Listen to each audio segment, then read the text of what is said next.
வந்தே மாதரம் திரு என் Muruganandam IAS chief secretary அவர்களுக்கு நான் வந்து 20/3/2024 ஒரு மனு அனுப்பிச்சேன். அவர் எல்லாருக்கும் ஒரு சர்க்குலர் அனுப்பிச்சிருந்தார் சீஃப் செக்ரட்டரி. மனுக்கள் பொதுமக்களிலிருந்து குறைகள் மனுக்கள் கிடச்சதுன்னா 3 நாளைக்குள்ளே அக்கானேஜ் பண்ணணும், 30 நாளைக்குள்ளே முடிவு சொல்லணும், முடிவு சொல்லணும்னா என்ன காரணங்கிறது சொல்லணும் அப்படின்னு சொன்னார். அடடா நல்ல வேலைக்காரர் வந்திருக்காரு அப்படின்னு சொல்லி இந்த கிரிக்கெட் ஸ்டேடியத்தை காலி பண்ண சொல்லி லெட்டர் போட்டேன்.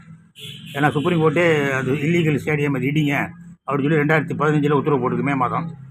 அதுக்கப்புறம் சிபிஐயில் நான் ஒரு புகார் கொடுத்துருக்கேன், ஐஐடி டிஎன்சிஏ ஊழல் அப்படின்ட்டு. அது 2014 சிபிஐ இன்னும் விசாரிச்சுக்கிட்டு இருக்கு.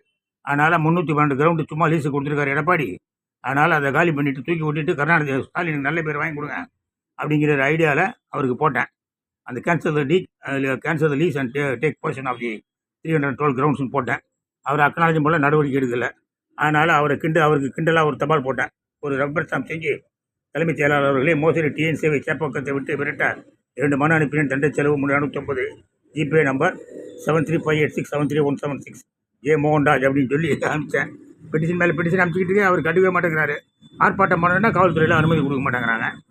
என்னத்தை பண்ணி தொலைறதுனே தெரியல. ஹைகோர்ட்டுக்கு போனால் அது லிஸ்ட்டே வராது. இந்த மழைநீர் வடிகால் கால்வாய் குண்டு குடி சாலை தூங்குது பார்த்தீங்களா, அது மாதிரி அந்த வழக்கெல்லாம் மோகன்ராஜ் போட்டால் அந்த கேஸ் லிஸ்ட்டில் வரக்கூடாது அப்படின்னு சொல்லி எழுதப்படாத சட்டம். என்ன பண்ணுறது?